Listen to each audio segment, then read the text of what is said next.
Hey, this is Vince Papale. I'm a fellow Hawk brother, and of course I'm the guy from Invincible, and you're listening to Sports and Rants with Brett and Pants right here on 1851, my Hawk brothers, and the Hawk will never die. And we are back live with Bobby Taylor. How you doing today, Bobby? I'm great, guys. How you guys doing? We're doing great. So, we want to start off by asking you a little bit of your thoughts on the Eagles' season. Did you have a chance to watch them a little bit? Oh yeah. I mean, I stay in contact with a few of the guys that are still over there. That's on the coaching staff, and then I took my family to what game? We went to the Detroit game. It was the snowstorm. I went to that game. That must have been horrible to be in that weather. You know what? Actually, my son, he had a great time because one of my good friends lives out in Delaware, and so I took my son. He took his son, and they were on the sideline making snow angels and paying more attention to throwing snowballs than the football game. That's great. That's great. So, what do you think of how Chip Kelly has done so far with this season or the past season? Well, I mean, I think they did well. I mean, just because of if you pay attention to the naysayers and all of those things, I mean, I think they did good. I mean, I was really rooting for them to beat New Orleans. I mean, because I have a lot of friends and family from New Orleans. I live in Texas right now, and so we border the state of Louisiana. So I had to hear a lot of the Saints Nation in my ear, all of this off season so far. But I mean, I think they did good. I mean, he shocked the league as far as with the offense and the tempo and the different things that they brought that the league hadn't saw. And so, hopefully they can build off of that and improve upon it this season. Now, through your experience, a coach like Chip Kelly coming in that has a different take on the offense and was more offensive focused, does that make a difference in the locker room to a player like yourself? You know what? It just depends, really, because during the time when I first came into the league, when Ray Rhodes was the head coach, previously before that, he was a defensive coordinator. And so, some at that particular time felt that we were a defensive-focused team. But if you look at our offense at that particular time, we had Ricky Waters that they just signed from San Francisco. Randall was still there. John Gruden was the offensive coordinator. So, it just depends, really. I think just from a professional standpoint, I mean, I really don't think it should matter from a player-wise as far as what previous position your head coach coached before he became the head coach of your particular team. I think just from a mentality standpoint and just, for something to talk about, you have the different writers that, talk about those different things. But I'm pretty sure that, Chip Kelly, defense means a lot to him. And it's not just all about offense because, you can't win championships like that. While growing up, you said you live in New Orleans now, or you live in Texas, the bordering state is New Orleans. I grew up in Texas. Uh-huh. Yeah. So, with growing up in Texas, did you feel any pressure to play football or to intensely play it? How did that force you to become a better player? You know what? I didn't feel pressure. I mean, I knew it was something that I wanted to do at an early age in my life because I could remember, when I was in elementary school, going to our high school football games and, on Friday nights, that was the hottest thing going in the town that I grew up in. And so, if you weren't at the high school football games, I mean, you were like considered probably a nerd or something like that. So going to the high school football games and watching the teams play and, me and my friends, we used to play a game we called throw up tackle, which we'd probably be about 10, 11 guys and we'd just throw up a ball and whoever got it ran with it until, everybody got you down. And that's how I got introduced to the game. So I didn't feel pressured, but I knew growing up in the town that I grew up in that, it was something that I wanted to do.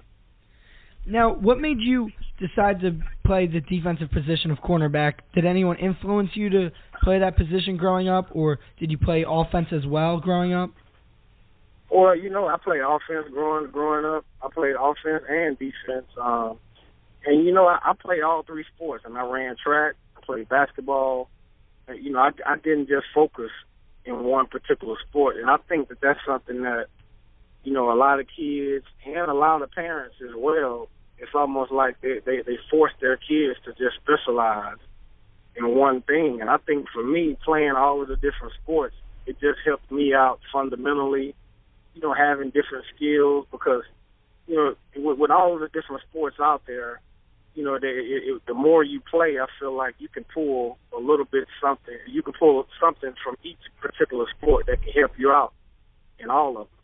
And so, that's something that I prided myself on, just being able to be an all-around athlete and not just strictly focused on football. But as far as about the position that I played, when I was recruited in high school, I was recruited as a safety. And when I went to Notre Dame, my first year there, I started as a freshman. And, we had a crazy situation during spring ball. We had a couple of guys that were kind of out of position playing cornerback.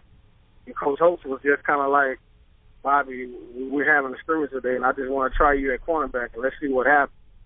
I played in the scrimmage. I had a couple of interceptions, returned one for a touchdown. I never saw the safety position again. I mean, my new position was cornerback. And at first I tried to rebel against it, but, it was a blessing in disguise for me. Now, you said you went to Notre Dame. What made you decide to go there? Was that one of your top choices of schools coming out of high school, being an All-American out of high school? Well, I mean, going into my senior year, I mean, the University of Texas was the top on my list, but, that year they ended up firing their coach. I think his name was, Mac Williamson, and I forgot who the coach that came in after him. And, they came to my school and visited me, but, he was just fresh out of the box. He really didn't know much about it, and I just felt that probably was a unstable situation. And, I also visited University of Miami, USC, and I visited Notre Dame. And, Notre Dame, it was just an eye-opening experience for me. A lot of the guys that were there, were from all different walks of life, different backgrounds, from different parts of the country. And, Coach Holtz is Coach Holtz. And, once he, came to visit me in my town that I grew up in, I mean, that kind of like sealed the deal for me.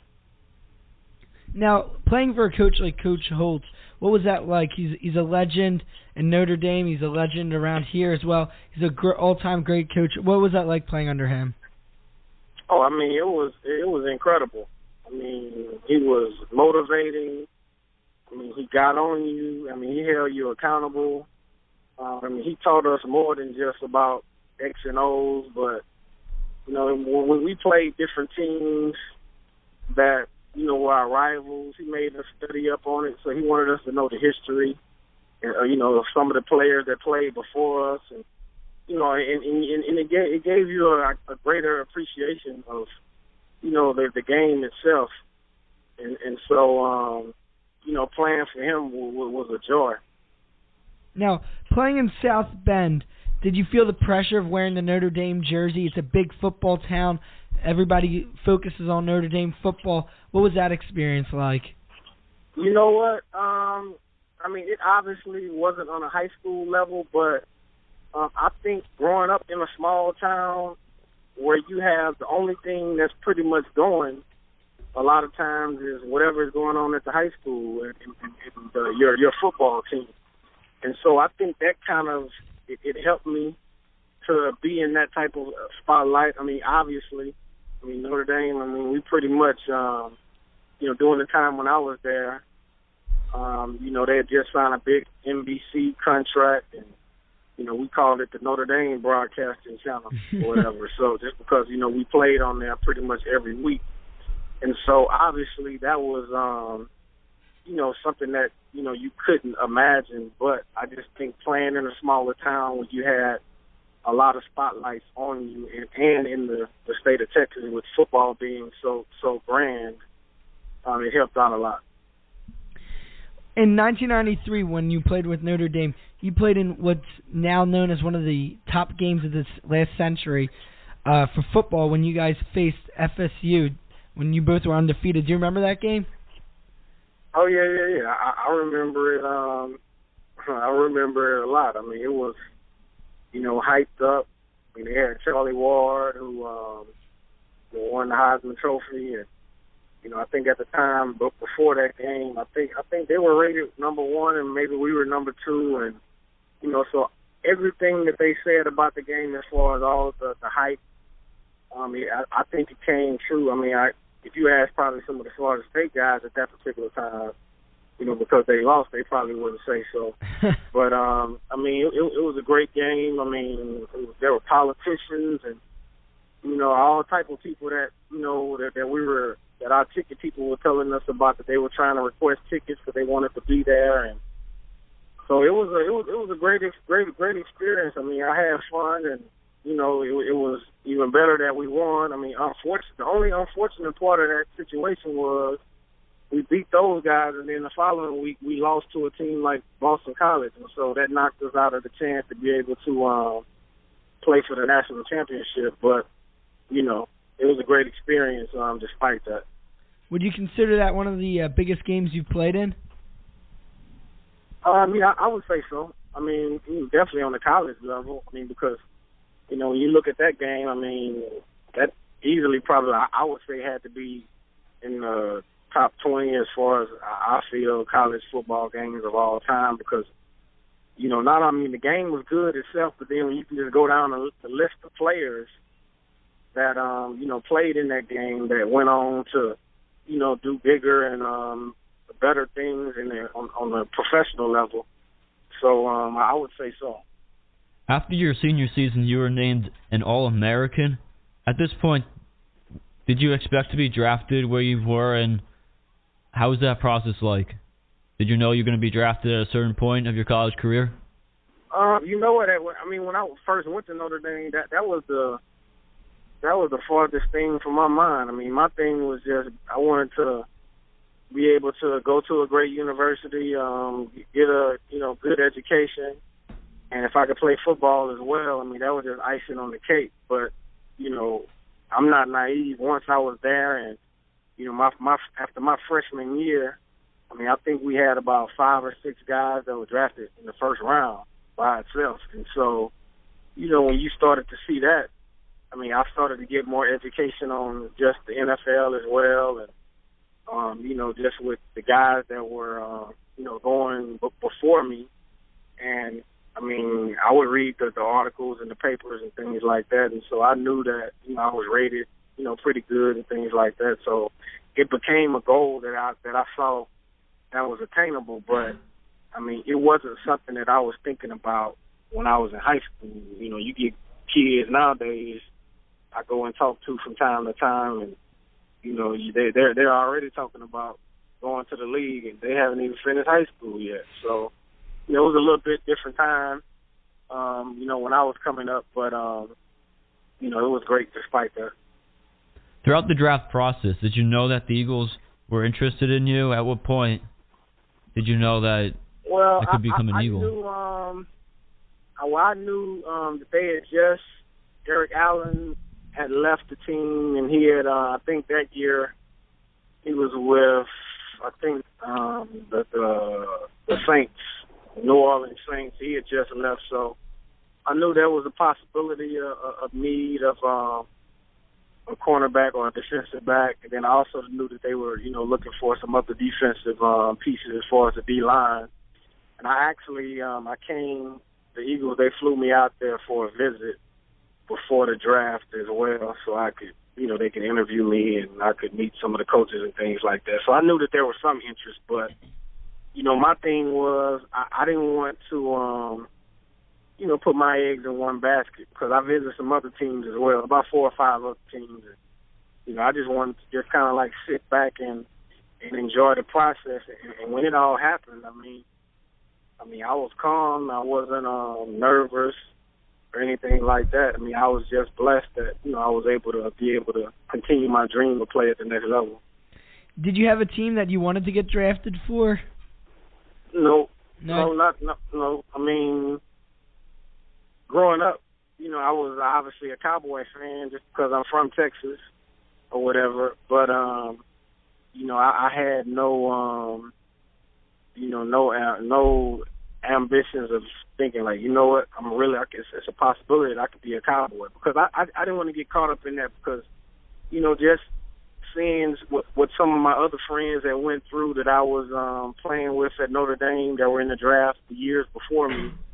I mean, it's it can be an unstable situation. When you have people telling you, we know for a fact you're going here, and then it's a late minute trade, and all of those crazy things that could possibly happen. So I didn't want to get caught up in all that. So what was it like coming to Philadelphia your first time as officially being an Eagle after the draft? Man, coming to Philly was like a culture shock, just from the atmosphere, from playing against some of the best athletes in the world, people that you've, looked up to watching on television for so many years, and just the city itself.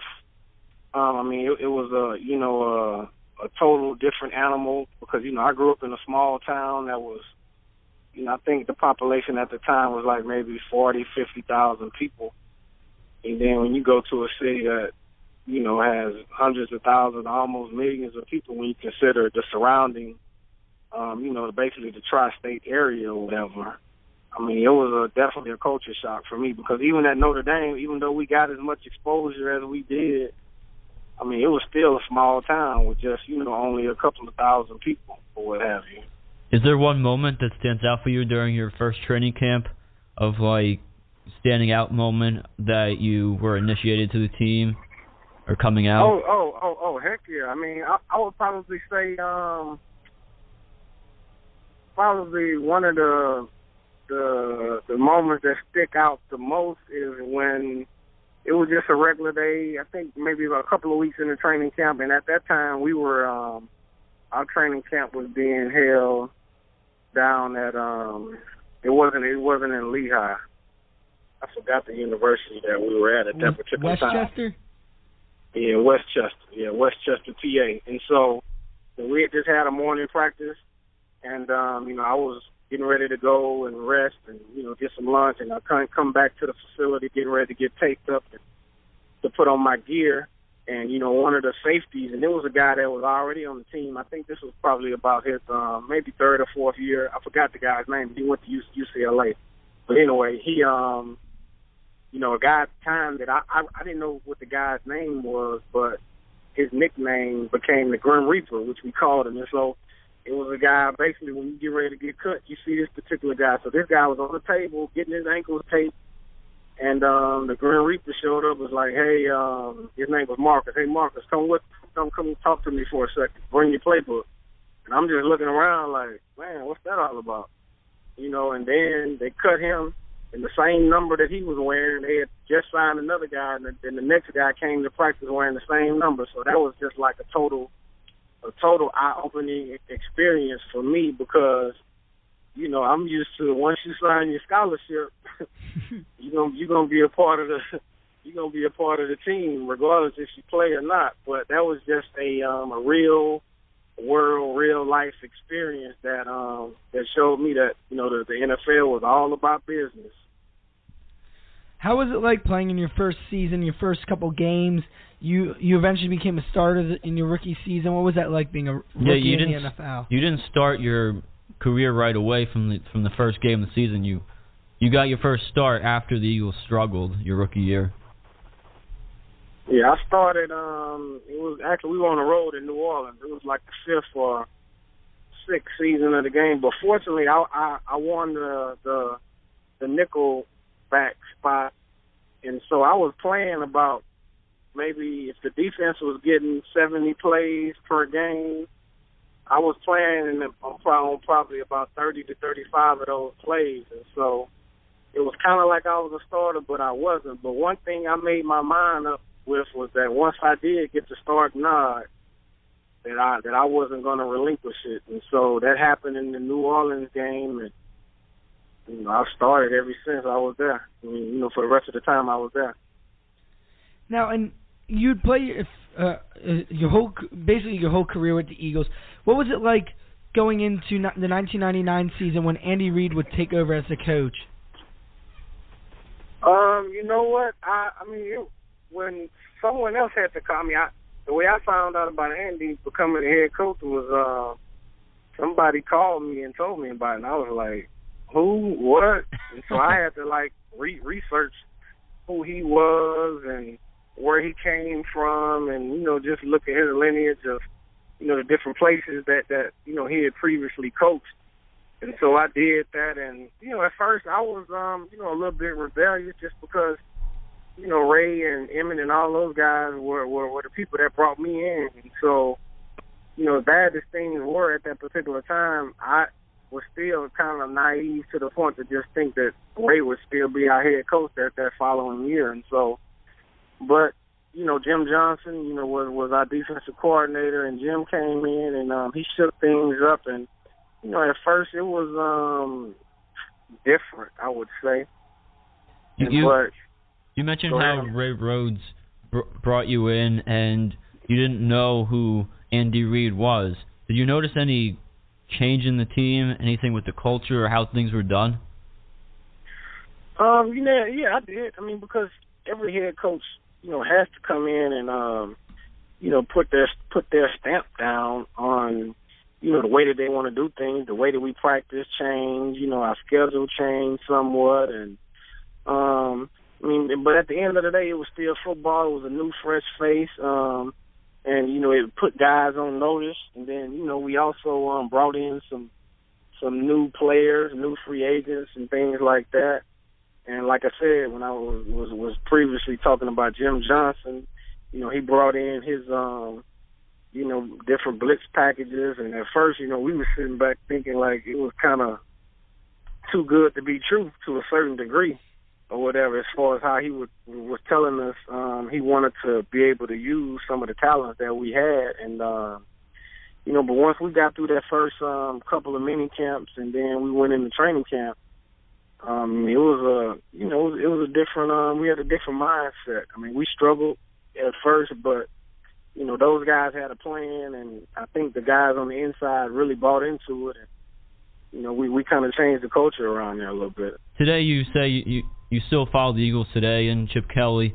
In your opinion, who inherited a better situation, Andy Reid or Chip Kelly?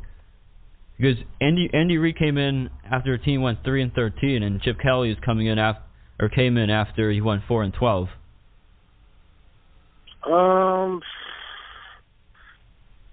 Tough question.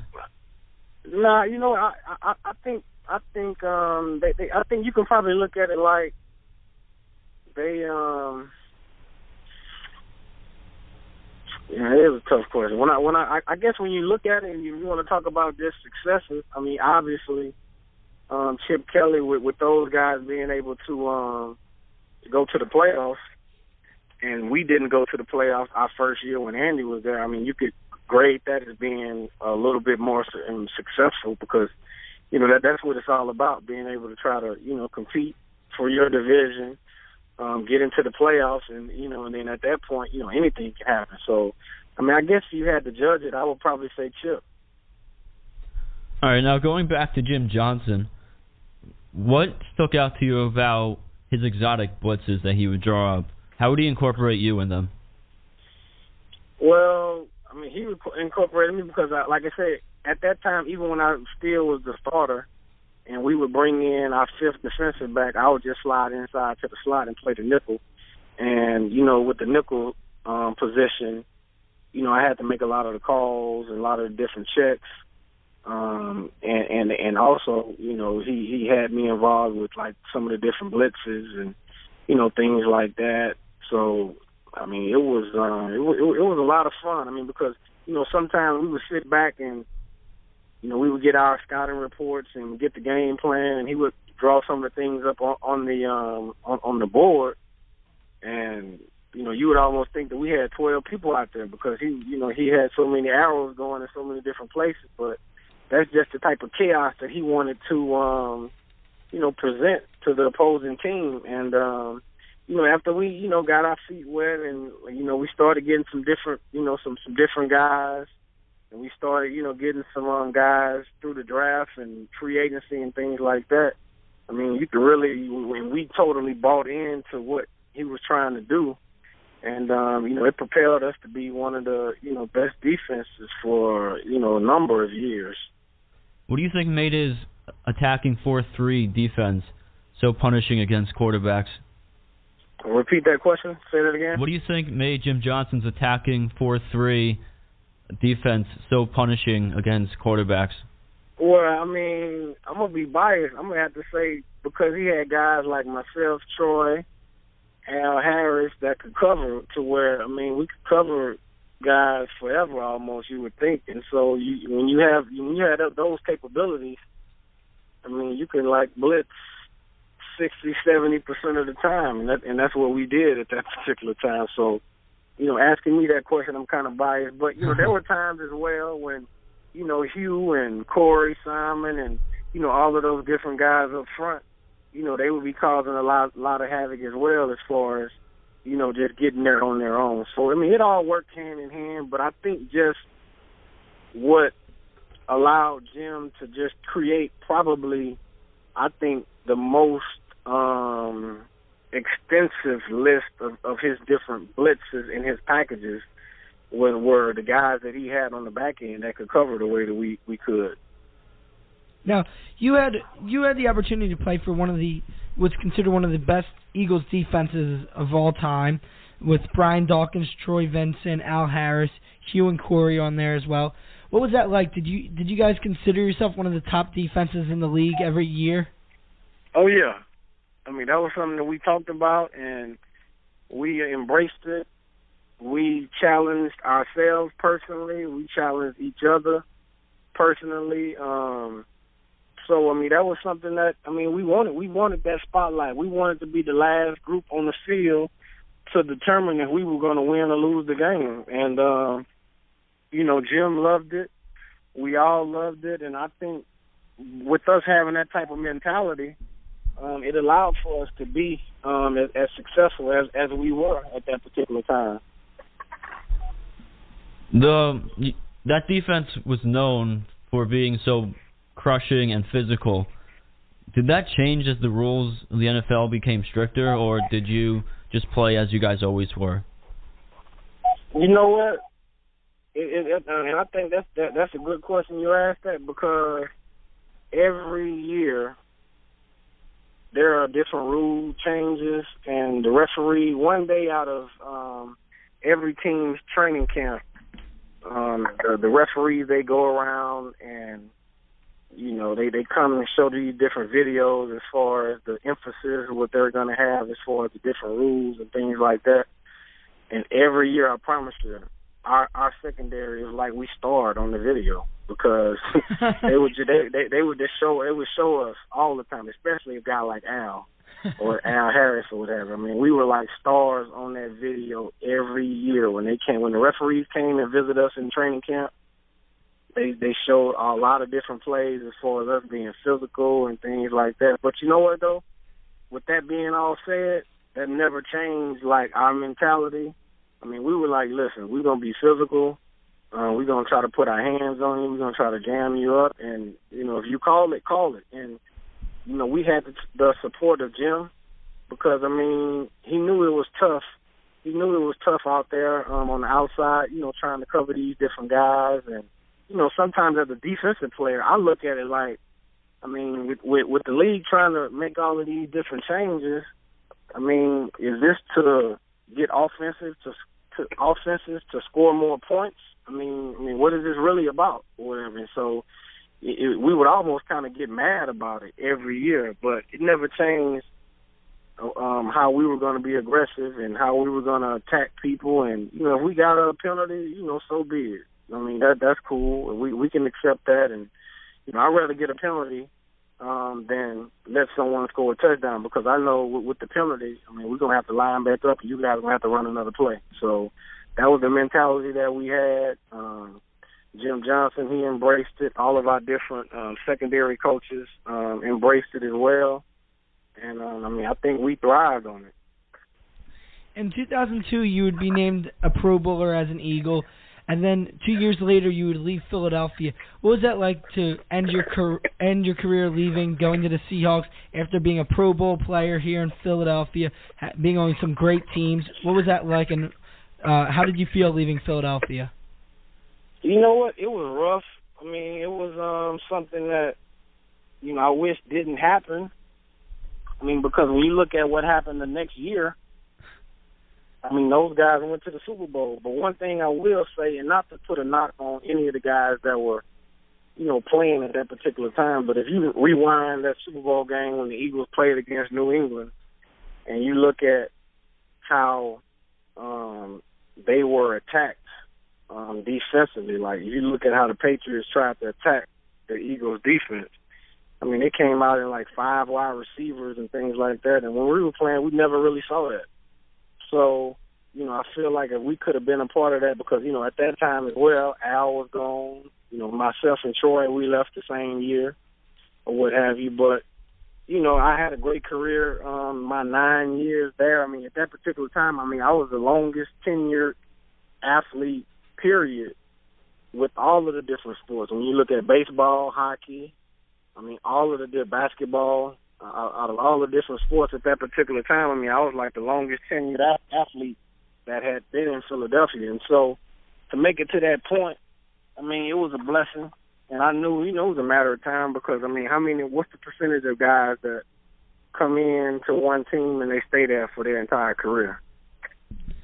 Yeah, well, Bobby, we thank you for coming on with us today. We appreciate your time. Is there anything you'd like to say to the Philadelphia fans, the Eagles fans out there?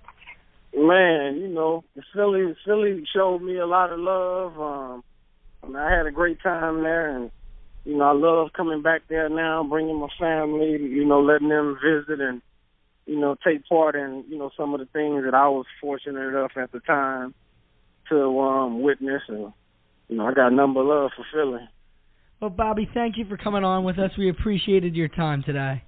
All right, guys. Y'all have a good one. All right, thank you. You too. Bye-bye. Yep.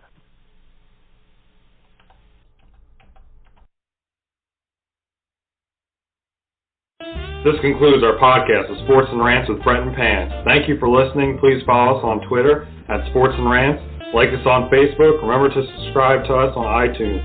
And visit our website, www.sportsandrants.blogspot.com. It would help our rankings on iTunes if you rate and review our podcast. Thanks, and have a good day.